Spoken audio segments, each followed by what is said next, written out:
This story takes place 2 years after the previous game, and this is people on Earth have colonized Mars. They've actually turned Mars into an inhabitable place. We call it terraforming, and basically forming another Earth.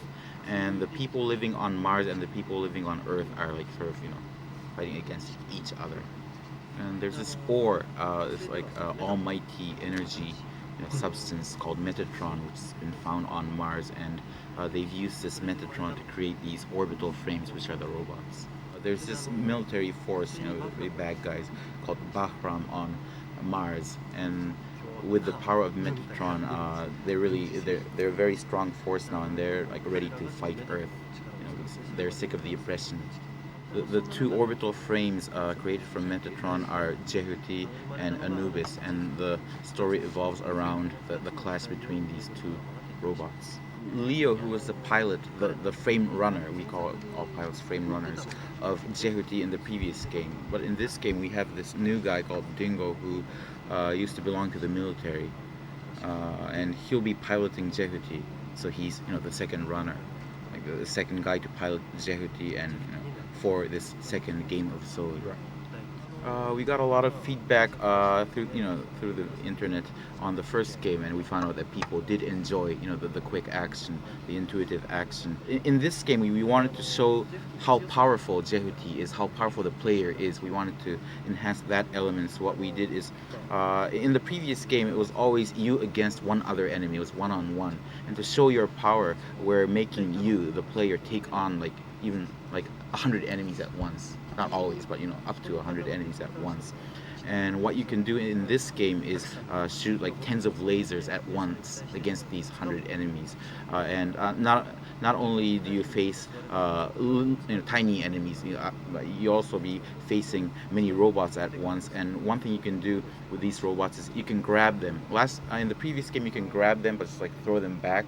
In this game you can do that. You can grab the enemy, you can swing the enemy around like a baseball bat and hit other enemies. You can use the enemy as a shield, so while you're protecting yourself, you're having another enemy attack this enemy.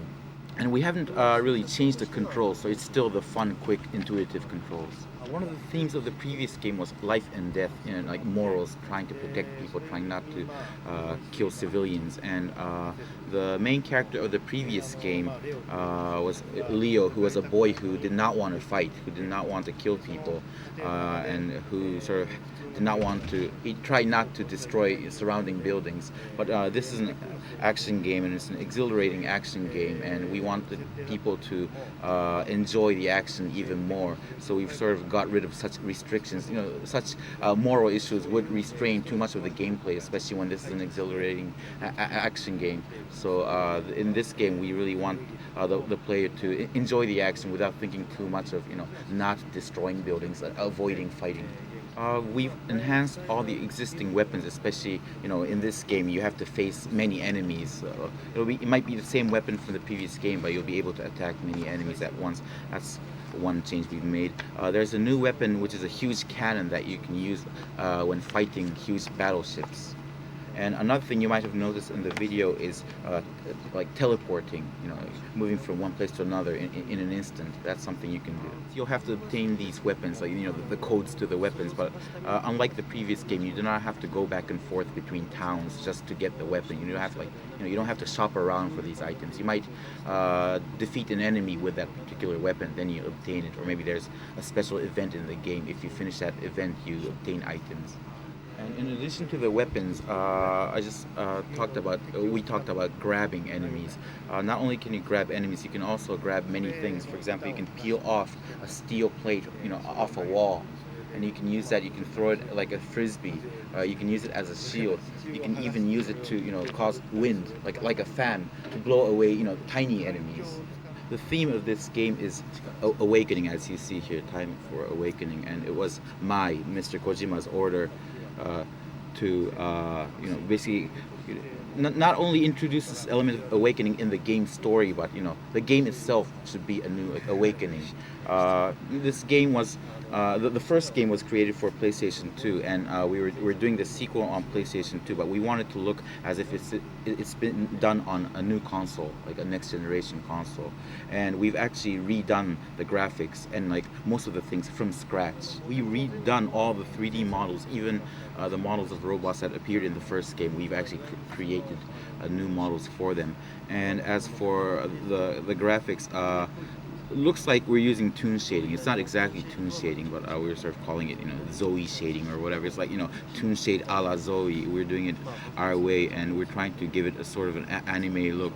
And you can probably tell that from the smoke of the explosions. We're actually, like drawing them, so that they look like animation explosions. And even with these laser beams, we're using this technique used in animation, especially in Japan animation, where you shed light from behind the film of animation. It's a special technique, and we've introduced these new things to give Zoe a totally new look. Even with the game game system itself, we've actually destroyed the previous thing. We took it apart and we investigated, and we tried to come up with something new.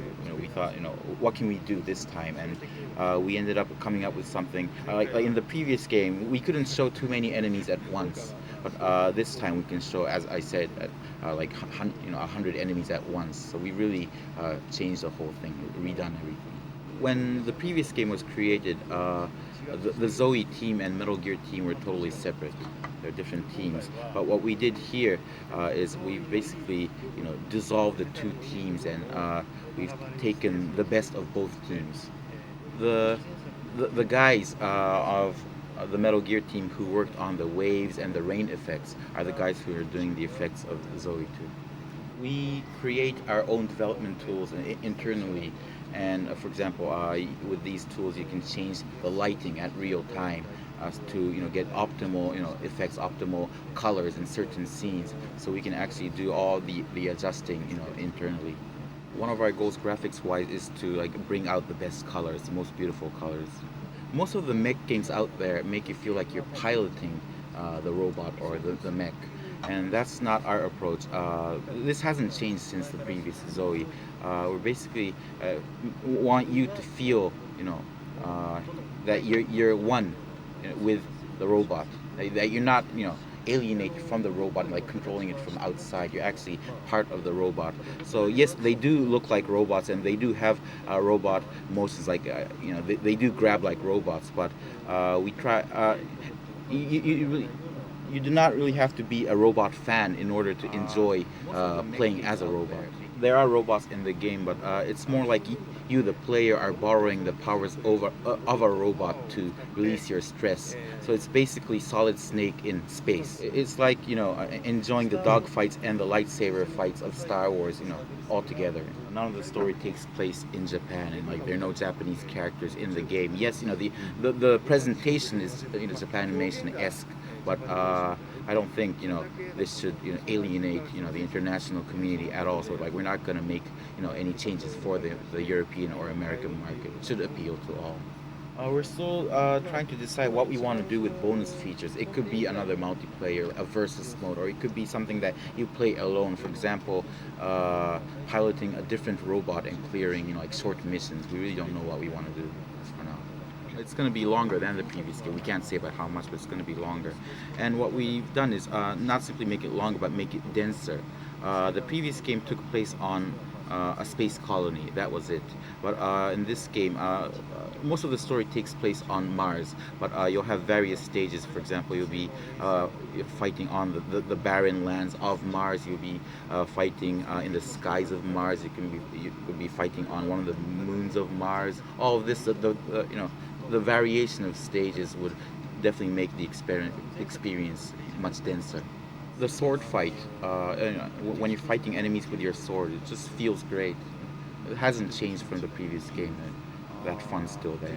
The effects are quite, they're dynamic, maybe even, gaudy. They're fun to watch. It might be one, slicing with your sword, but you'll see some major effects, and it's fun to watch. I think Jehuti, when compared to other games, Jehuti, the robot, can do so many things compared to the main robot or characters of other games. It can fly around, it can float, it can fight enemies from a distance, it can fight, do close combats, and maintaining a balance among all these actions Jehudi can take is very difficult. Deciding on how we wanted to render the graphics, the models was really difficult. It changed a few times, and I think we finally know what we want to do. And as for designing the robots, it really wasn't a problem for me. But I guess I still have to keep on checking all the 3D models, and it's not going to be easy. So a lot of work.